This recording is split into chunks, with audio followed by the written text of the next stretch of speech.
Commonwealth can call its next witness. Patrick Nunnan.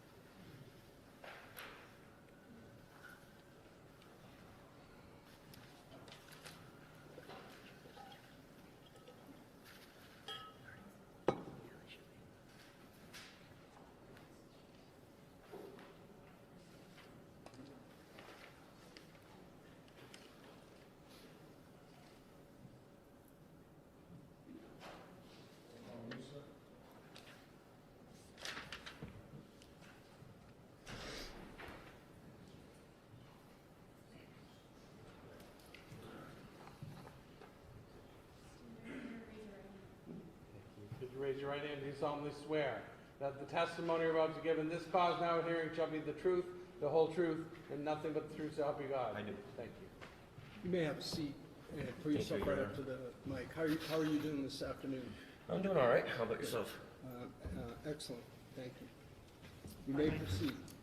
Sir, in a loud, clear voice, can you please introduce yourself? Spell your first name and your last name. Patrick Nunnan, P-A-T-R-I-C-K-N-O-O-N-A-N. And how old are you, sir? 50. And what town do you live in? North Andover.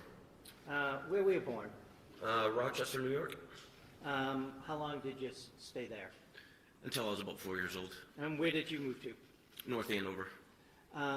Who did you move with? My sister, mom and dad. And what are their names? My mom is passed, but my dad is Timothy Newton. And what was her name? Patricia. And your sister? Mary. Does your sister live in the area? She lives in Lynn. Where did you go to school? For high school? Grade school, high school?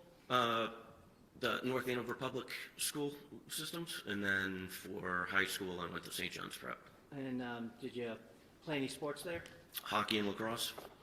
Did you graduate? I did. Once you graduated, did you further your education in any way initially? Initially, yeah, I went to Siena College for about a year, and then that wasn't working out. I got my degree later on down the road. What did you get your degree in? Criminal justice. Where? From where? UMass Law. Now, after you left Siena, did you work? Yes, I did. What did you do? I worked at Macy's Security. Okay. And at some point, how long did you work there? Couple of years. It wasn't too long. Did you meet anybody significant in your life while you worked at Macy's? My wife, Who's that? Angie. Okay. And was she working there also? She was. Did you get married at some point? We did. Okay. I'm going to ask you a dangerous question. What's your anniversary? It is December 22nd, Okay. 1999. 1999. Okay. Yep. Thank you. Do you have any kids? I do. How many? Just one. Boy or girl? Boy, Joseph. And what does Joseph do? He is currently at UMass Lowell as well, studying environmental engineering. Have you lived in North Andover ever since you've been 4 years old? No, Did you move around? I did when I was in the military. Okay, we'll get to that. Oh, I'm okay. sorry about that. At some point, you talked about you were in the military. What area of the military did you join? Air Force. Okay. And when was that? That was in '99. And where is boot camp for the Air Force? Lackland Air Force Base in San Antonio. Okay. And can you tell us a little bit about boot camp? Some of the training, some of the things that you were subjected to, I guess? Yeah, I mean, it's you know, some sleep deprivation. You also have, you know, you have to learn how to march. They basically strip your identity and try to build you up as a team. Okay. Firearms training, things along that. At some point, did you make it through boot camp? I did. Did you I guess, enlist or volunteer to any special area of the Air Force? Security forces. And what is security forces? They're basically the defenders of the force. So when I went in, I went through my tech school, which is almost like a police academy. We learned various different things in there, land nav, different weapons systems, things of that nature. And then once you graduate, you get your orders cut. And what were your orders originally? Cheyenne, Wyoming. Okay. And what was your role when you were in Cheyenne, Wyoming? I originally, when I was waiting for my security clearance, I was originally working on the ground. So ingress, egress from the gates, a cruiser, enforce the laws of the Uniform Code of Military Justice. When you're going through that type of training, are you trained in the use of firearms?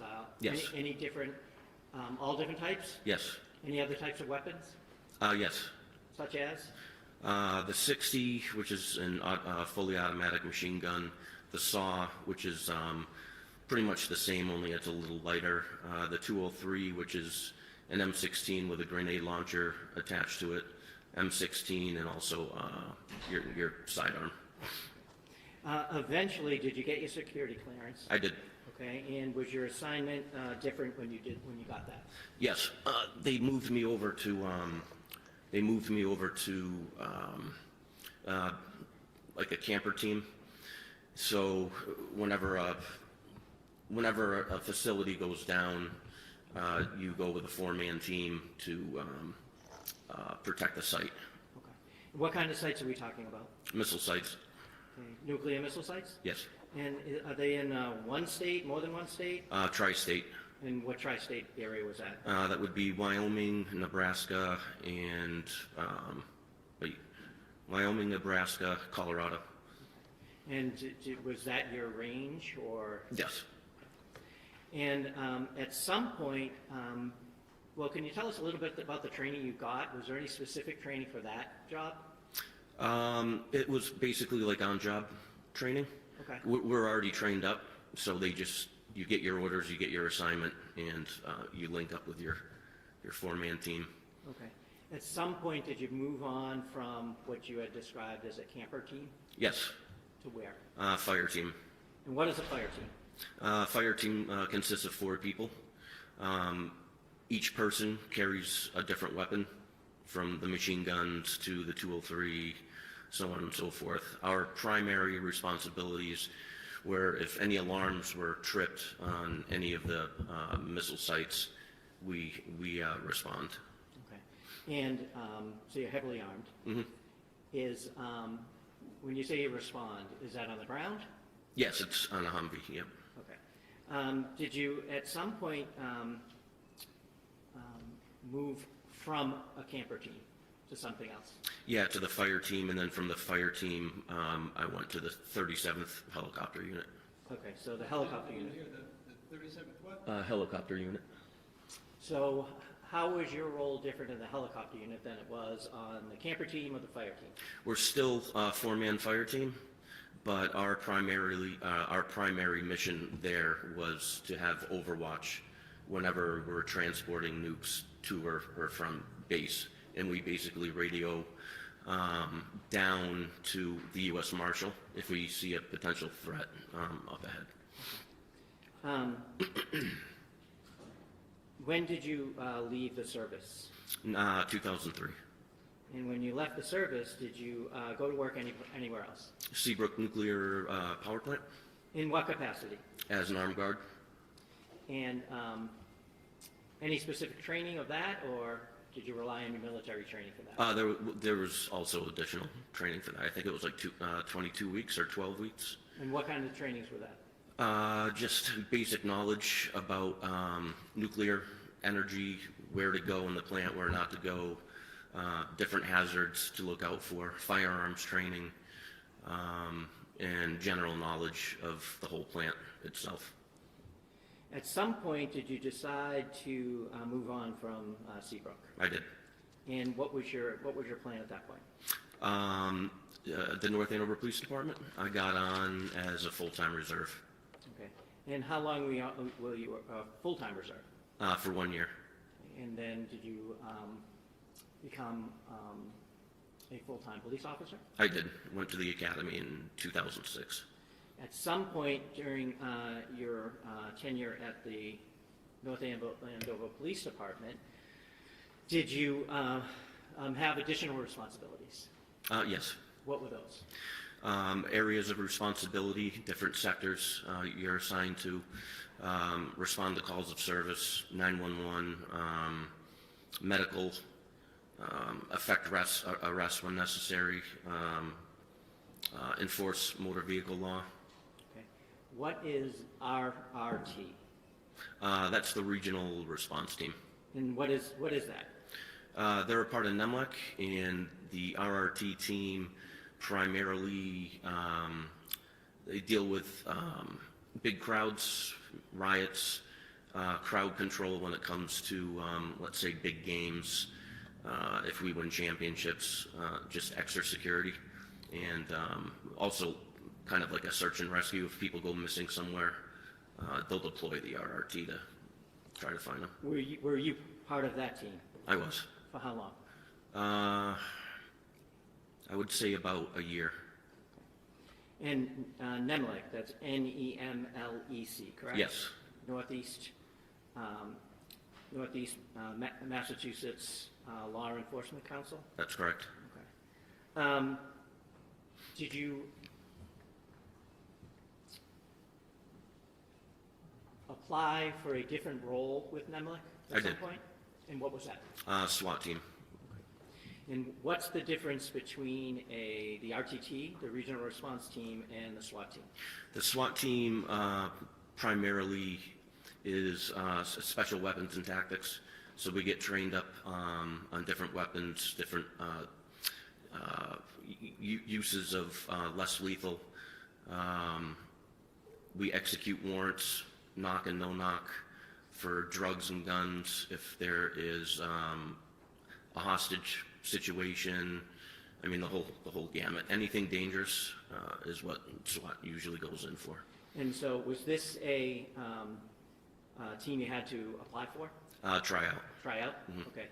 And what did that consist of? 8 days. It was like a 3-mile boot run in the morning, and then you had to do push-ups in a certain amount of time, sit-ups, squat thrusts, squat benders. Then you had to run 1.5 miles after that and make a specific time. After that, it was I think it was a 3-mile obstacle course you had to complete in a certain amount of time. And then after that, it was all firearms. Okay. What's stress shooting? When you shoot under stress, so typically how we induce stress when we want to stress shoot is we'll do sprints, we'll do. Browns? Nunnan here is an expert in stress shooting. I'm sorry? He's giving expert testimony about what you should and shouldn't do under stress. Well, he was asked how he practiced stress shooting. That's the way I understood it. So the assumption sort of rolled in there, Judge, is that he knows about stress shooting, he knows what he's doing with respect to stress shooting. Well, he does, because he's been trained in it, and he's telling me that about the training. So, Well, I don't object to his training. We're hearing a lot of it, but I do object to any sort of imprimatur as if he's an expert in giving his opinions about the area. okay, so I'm going to take, as I said, I'll take it as it comes. I haven't heard any opinion testimony. If there's an opinion, please by all means object, but overruled. Thank you. You continue.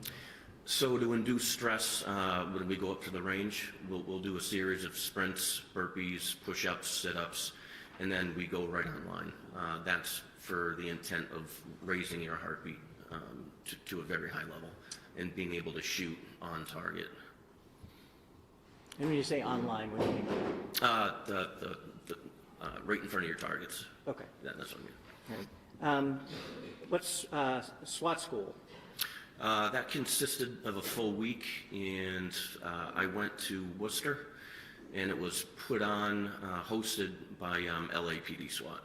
Okay. What did that consist of? Room entry, hallway clearing, room clearing, building searches, building clearing, the use of flashbangs, firearms, less lethal weapons, operating a Bearcat, shield work, the use of a Halligan, the use of a ram, things of that nature. What's a shoot, don't shoot scenario? As far as, Is that a thing? Shoot, don't shoot? oh yeah, we have shoot, don't shoot scenarios. Okay, and did you participate in those? We did. What are those? They would put up targets when we were clearing a house, and some of them, the pictures were depicted of either someone having a gun to someone's head as like a hostage, or someone would just be holding up a purse. So that was shoot, no shoot. Okay. How often, when you were with SWAT, were you required to train with them? 2 times a month, and then a 40-hour block in the year. Every year? During the year, yep. Okay. And so how long were you with the SWAT? You were with it twice, correct? Yeah, I was on 2 different teams. Okay. The first time, how long were you with SWAT? From 07 to, I believe, 13, shortly after the marathon bombings. Okay. Did you, at some point, did you switch departments? I did. And you were in North Andover at the beginning, and where did you go? I went to Lawrence. Why? I wanted a little faster pace. Okay. Did you get it? I definitely did. Okay. Now, while you were with Lawrence, did you continue with your SWAT? Yes, I tried out for the Lawrence SWAT team. Okay. Can you tell us your trajectory while you were in Lawrence? Were you always on patrol? No. Okay. Can you tell us about that, please? Became a field training officer, and then I wound up in detectives for several years, and then I went back to patrol to field train the new guys, SWAT, and that's pretty much it. Now, you said you tried out for the Lawrence SWAT team, correct? Yes. And how long did you do that? That was another 8-hour day. Okay. I'm sorry, no, was that, I don't mean, that was a bad question. Oh, How long did you make it, right? You made it. Yes. And how long did you participate in the Lawrence SWAT team? I believe 2019 to by the time I departed and went back to North Andover. Okay. And so, 2024, Your Honor. You're welcome. why did you come back to North Andover? I just wanted to bring my training and experience back to where it all started. I have 10 years left, so yeah, that's about it. And I'm getting older, so a slower pace is kind of needed. Okay. So I'm going to turn your attention back to June 30th of 2025. Were you patrol on that day? Yes. Okay. What was your shift, if you remember? I did a swap, so I was working for another officer, so that shift was 4 to 12. At some point, did you get a call from someone in particular? Yes, Officer Houston. At some point, did you learn why he called you? Yes. And why was that? Apparently, the defendant's ex-fiance took a restraining order out. You had to serve it? Yes, we had to serve it. Did you know that person? Did you know a person by the name of Justin Alain? Didn't know him, but I met him on one occasion. Okay. Did you know the defendant, Kelsey Fitzsimmons? Knew her, but not well. She was on maternity most of the time that when I first transferred over. So. All right. So you got a call from Houston. I did. Where did you go? We met behind the Atkinson School. It's called the CCC, and he explained the situation to me. Okay. Was he anybody else arrive at that point? Not yet. Okay. At some point, did someone? Yes. Who was that? Lieutenant Daly. Did you talk about any plan as to how this was going to occur? Yeah, Lieutenant Daly said that he'd do the talking, And, you know, based on the restraining order, Justin was supposed to get custody, oh, sorry. Well, I'm sorry. Well, I'll jump in. So you knew that there was potentially a child there, Yes, and that the child would be transferred from the defendant to the fiancé, correct? that's correct. Okay. So where did you go? So from there, I pointed out to Officer Houston and Lieutenant Daly the positioning of where the defendant had parked her car, which was at least 150 yards away from her house, and we all thought that that was very odd. Objection, motion is strike. Overruled. So where did you go? We pulled up right before the house.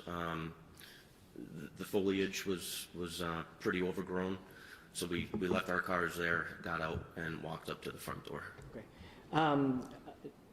At some point, did you come into contact with the defendant? Yes, we did. How did that happen? Lieutenant Daly knocked on the door, or rang the doorbell, and she came out. Okay. Was she with anybody? Her baby. Where did you go? We went into the family room. She went straight to a couch that's off to the left, and I kind of went straight. There was another couch, and I believe Houston was to the left of me. Did you see and hear Lieutenant Daly interacting with the defendant? Yes. Can you tell us what you saw? He explained the situation, that Justin had taken the restraining order out, that we were going to have to remove firearms from the house, and that the baby, their son, he was going to be in Justin's custody for, I think it was 14 days until the next court hearing. When Lieutenant Daly mentioned that the guns were going to be removed, did the defendant say anything about that? Yeah, she said that they were located downstairs in the basement.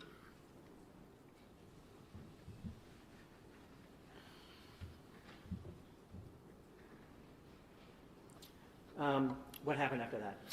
I noticed her duty belt on the couch, so I went and checked that.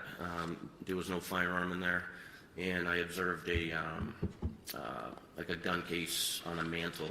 I opened that up, and there was no gun. There was no gun. Did she say anything in response to that? Yeah, she reiterated the guns were downstairs in the basement.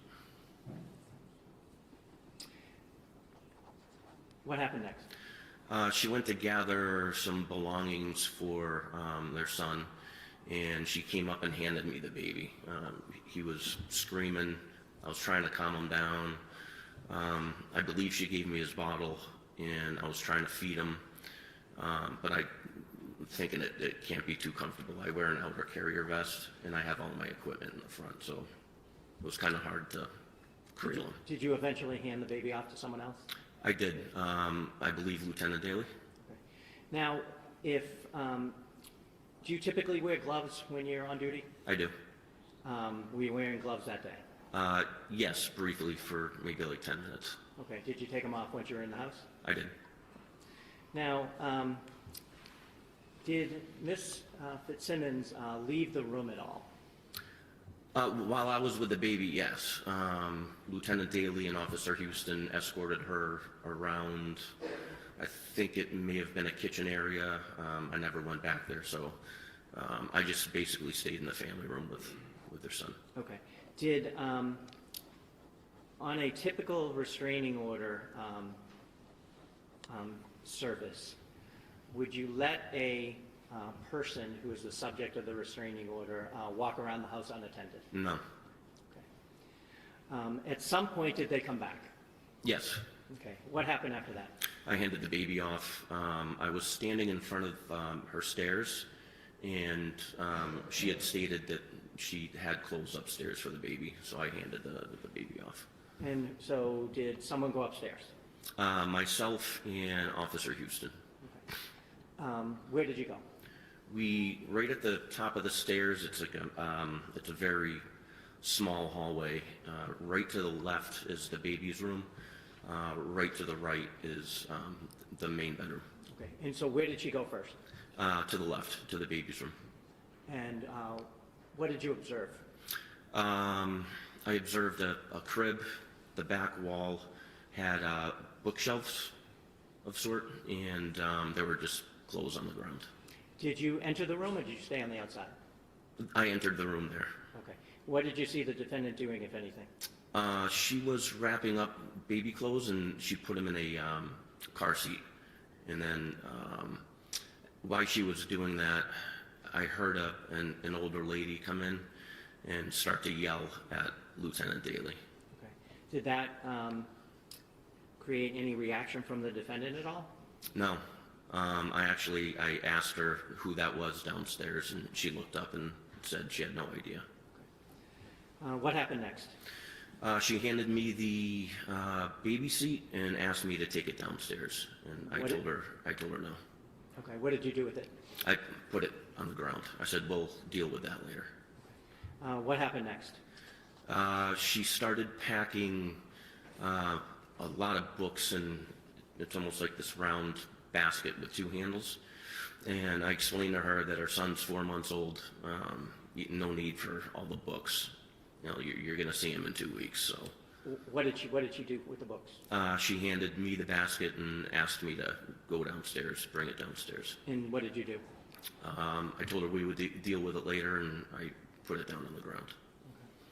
And you told her she'd see her son in 2 weeks?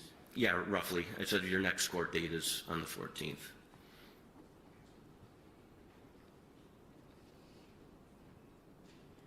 What happened after you had that conversation with her and put the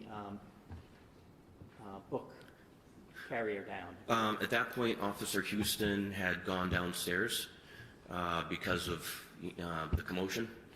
So she said that she had to get more clothes out of her room. So I followed her into the room, but I never went in the room. I stayed on I guess the top landing, right before the door frame. Okay. And did that seem to be a bedroom?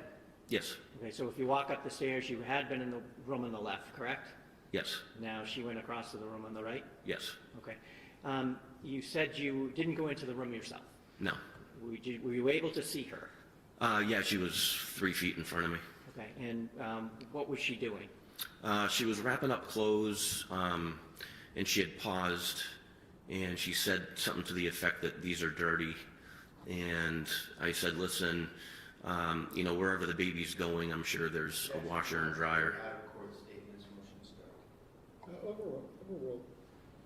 I said, wherever the baby's going, most likely has a washer and dryer, so don't be concerned. And then I could tell she was getting upset. She started to shake, and I said, listen, court date is in 2 weeks. It'll be over before you know it. Did something happen next? Yes, she was on one knee when she was wrapping up the clothes, and she pushed off with her left foot and lunged behind the door frame, so to my left, to her right. Okay. Could you see what was there from where you were? Not from my perspective, no. What happened after she went behind the door frame? She reappeared with a gun and pointed it right at me and pulled the trigger. Can you describe or show us how she did that? Yep, so when she came around the frame here, she came up and clicked. Okay. Where was it pointed? My face. Okay. After it clicked, what happened? I screamed her name. I was completely shocked. She had the drop on me. She began to... Sorry, she had the what? The drop. Drop? What do you mean? Which means she had the tactical advantage over me. Okay. I drew my weapon. She was already backpedaling, and she was doing what we call a tap rack. Basically, when you do a tap rack, that's when your gun malfunctions. So when you tap the magazine, you want to make sure it's properly seated in the magazine well, and then you rack the upper receiver, or the slide. Okay, I think the judge was writing. I'd like him to see this, if I could. If you could just, because you Yeah, made some... I'm trying to understand the lingo too. Is it a tap, wrap, like a... Rack. Rack. Rack, yes. May he stand up so you can see what he's doing, Judge? Yes. So a tap, and a rack. Okay. So tap on the bottom of the magazine Yes. and a rack. Did she do that once or more than once? She did it twice. So the first time she did it, it was slow motion. I could see her hand slide off the top of the receiver. She started moving her way around the bed, and she began tap racking again, and I was yelling at her, "Don't do it, don't do it." And then what happened? After she successfully got around in the chamber, her right arm started to come up, and I shot twice in rapid succession. At her? Yes. Can you hold on one sec, please?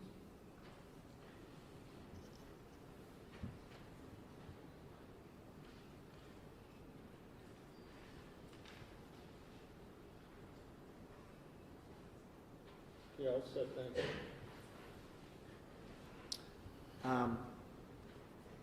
What did you observe after you fired the second shot?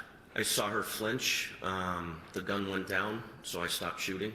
She stopped her action, and then she went to the ground. Where was she at this point?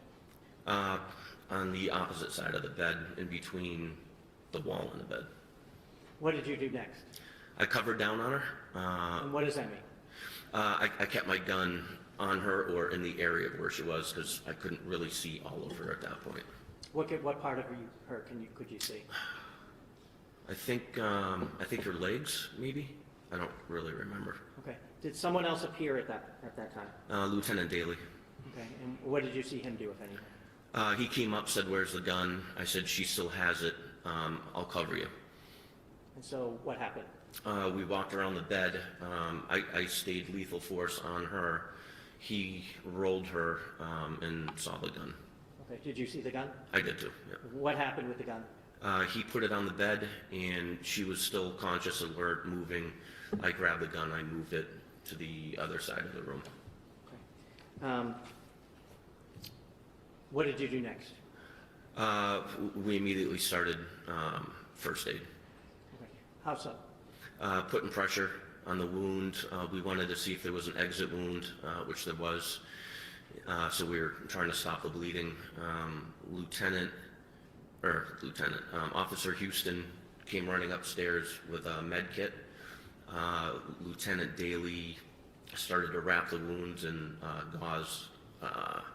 And then Officer Core came into the room, and I ordered him to secure the weapon. And did you see him do that? I did. Did you hear the defendant saying anything after she was on the ground? It hurts, and I said, "Just keep breathing. You have a baby to live for." What happened next? The medics showed up, fire department, and we all got out of their way so they could start working Kelsey. Did they transport her out? Yes, they did. Did you look for anything after she was removed from the house? So before she was removed from the house, I walked out of the bedroom just to give them space. It was a very small room. There was a lot of stuff everywhere. Right to the right, there was some sort of, I don't know, end table where she lunged, and it looked like a wooden box of some sort, and the lid was open on that. Did you look for any damage out in the hallway at all, or the other room? When I got out into the hallway, the baby's room had a door with little glass panes, and we noticed, Officer Core noticed it first. He said, this is damage. Did she get a round off on you? And I said, geez, maybe she did. Okay, hold on. Sustained. Did you notice the broken glass? Yes, I did, but there was nothing on the floor, so. At some point, did you... Excuse me one second. Broken glass, where was it? So on the baby's room, there's a door. I believe it was on the baby's room, and it had little glass panes. Right. One of them was damaged, Yes. But there was no glass on the floor, Your Honor, so I chalked it up as old. Why did you shoot twice? She wouldn't stop. Do you know if you hit her with the first one or the second one? I didn't know. The second one, I could visibly see her flinch. The first one, no, she was still getting ready to raise her arm.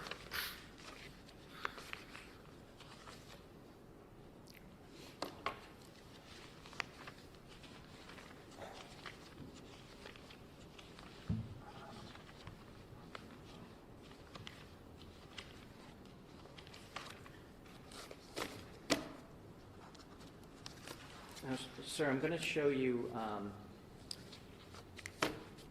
number of pictures. Sure. I'm going to show you what's been marked as exhibit number 6. Do you recognize that? I do. Okay, what is that? That's the front of the defendant's house and the door that we entered. Show you exhibit number 10. Do you recognize what that is? Is that the front door? Oh, yes, that's the front door. The stairs are right to the right, yeah. I think just answer. Sure.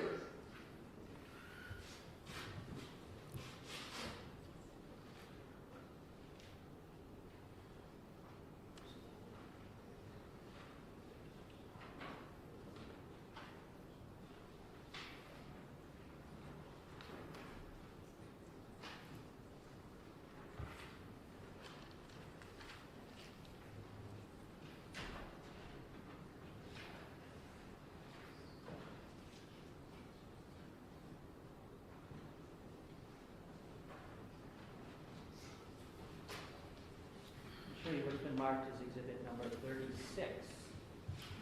You recognize what that is? The stairs leading up, the stairs leading upstairs. So right to the right would be the master, and if you took a quick little left, the baby's room.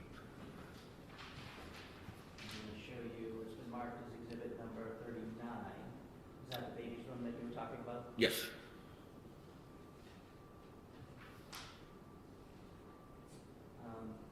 Number 38. You recognize what that is? The baby's room. Is that the container, I guess you will, of books that you were talking about earlier at the bottom? Oh, yes. Right down there. I'm going to show you what's been marked as exhibit number 49. You recognize what that is? That would be the entrance going into the master. Okay, into the bedroom? Yes.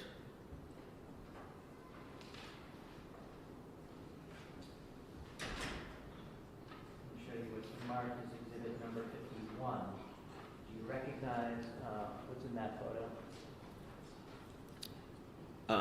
That would be the box that was open to the left of the door frame.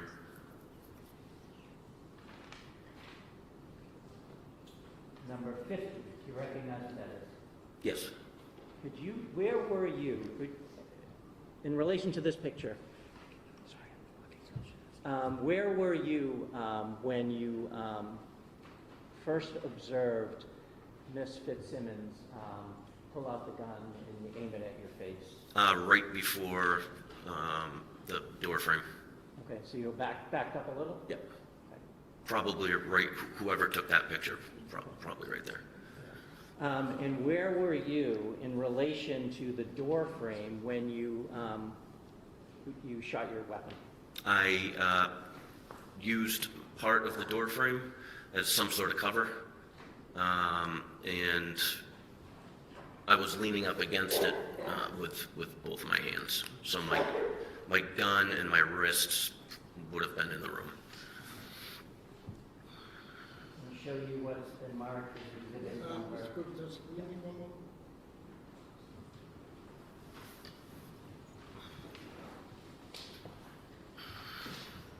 All set, thank you. I'll show you what's been marked as exhibit number 53. Do you recognize that? I do. Can you tell us, and Judge, if I may ask him to get down to point it out to you. Okay. If Can you tell us where Ms. Fitzsimmons was, if you may, Wait, to show the judge, where Ms. Fitzsimmons was when she first tap-racked it, if you can? right about here. And then she started sidestepping, and I was telling her not to do it. And I shot approximately right here, and she finished.